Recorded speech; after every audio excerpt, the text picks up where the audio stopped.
Notre planète pourrait être au bord d'une nouvelle guerre mondiale. En tant que civil, vous avez l'impression que la seule chose que vous pourriez faire est d'attendre des informations sur ce qui va se passer. C'est alors que vous voyez une énorme explosion au loin. Toute votre maison commence à trembler. Les premières attaques sont en cours. Et comme il n'existe pas de plan gouvernemental sur les moyens de rester en sécurité, votre destin est entre vos mains. Voici comment survivre à la Troisième Guerre mondiale. Les relations internationales sont assez tendues en ce moment, et l'idée d'une guerre mondiale n'est pas farfelue. Certains pays comme la Suède, l'Allemagne et la Lituanie apprennent même à leurs citoyens à se préparer à des offensives militaires potentielles. Alors, devriez-vous aussi commencer à vous préparer ? Que faire si votre ville natale devient une zone de guerre ? Comment pourriez-vous y échapper ? Et où serait-il prudent d'aller ? Voici quelques conseils pour vous aider à survivre. Numéro 1.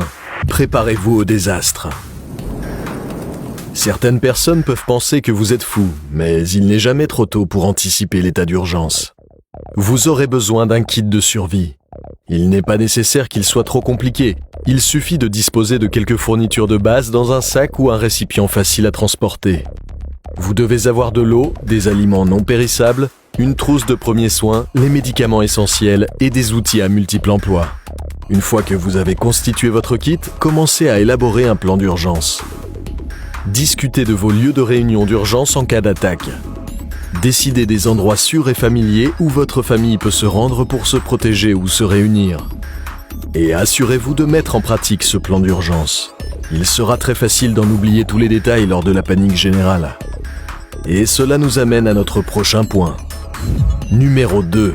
Quand l'attaque se produit, ne paniquez pas. Oui, c'est plus facile à dire qu'à faire. Mais en cas de crise, il est crucial de se concentrer et de prendre des décisions basées sur votre logique et non sur vos émotions. Éloignez-vous de vos fenêtres ou de tout objet de grande taille et dirigez-vous immédiatement vers les étages inférieurs de votre habitation. Si vous vivez dans un immeuble, n'utilisez pas les ascenseurs. Prenez plutôt les escaliers. Et si vous vous trouvez dans un sous-sol pendant l'attaque, vous réduirez vos chances d'être blessé. Enfin, si vous avez la chance de survivre à l'attaque initiale, ne perdez pas de temps et commencez à inspecter votre maison immédiatement. Déterminez si elle peut encore être utilisée comme un abri fiable pour vous et vos proches. Si les dégâts sont trop importants, vous devrez évacuer et commencer à chercher d'autres endroits où loger. Numéro 3. Éloignez-vous des cibles potentielles. Maintenant que votre ville est attaquée, il vaut mieux vous éloigner de tout ce qui pourrait être la prochaine cible d'une attaque. Cela concerne tous les bâtiments importants ou célèbres, comme les monuments, les grands ponts, les tunnels et les bases militaires connues. Vous devrez prendre la route rapidement, car ce n'est qu'une question de temps avant que le chaos ne s'installe dans les rues. Munissez-vous d'une carte détaillée pour trouver des itinéraires alternatifs hors de la ville avec moins de trafic lors de l'évacuation. Les applications GPS pour téléphone sont également intéressantes, mais vous ne saurez pas combien de temps vous pourrez compter sur le réseau téléphonique. Numéro 4. Trouvez un abri. Pour avoir les meilleures chances de survie, vous devrez vous installer loin des combats. Il peut s'agir d'une maison de quartier, d'un hôpital, d'un centre commercial ou du domicile d'un ami. En fait, vous devrez rechercher un endroit où il y a encore l'eau courante, l'électricité et le chauffage. N'oubliez pas que les réseaux électriques peuvent s'effondrer à tout moment, à la suite d'un attentat à la bombe ou même d'une cyberattaque. Vous voudrez donc probablement trouver un endroit qui dispose également d'un générateur à combustible ou à énergie solaire, juste au cas où.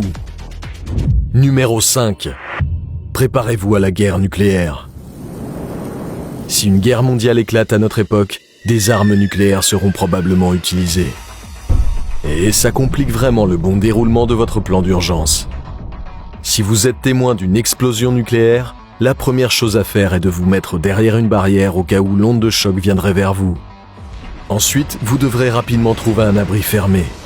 Vous n'avez que 15 à 20 minutes avant que les retombées nucléaires ne commencent à redescendre sur Terre. Alors couvrez-vous la bouche et le nez avec un chiffon et fermez les yeux.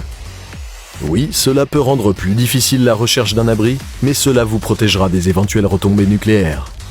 Essayez de vous rendre à l'intérieur d'un bâtiment ou dans un endroit où vous pourriez être protégé par du béton épais, et idéalement sous terre. Une fois que vous avez trouvé un abri, assurez-vous d'enlever votre couche de vêtements extérieurs et votre couvre-bouche. Scellez-les dans un sac en plastique et nettoyez-les dès que possible. Puis mettez-vous à l'aise. Vous voudrez rester dans votre abri pendant au moins une journée pour vous assurer que les dangers des radiations disparaissent. Grâce à ces conseils, vous devriez pouvoir rester à l'abri jusqu'à ce que tout se calme. Maintenant, tout ce dont vous devez vous soucier est de maintenir une bonne santé mentale pendant que vous attendez seul dans votre abri. Mais rassurez-vous, nous avons la vidéo qu'il vous faut pour vous aider à vous en sortir sur comment survivre.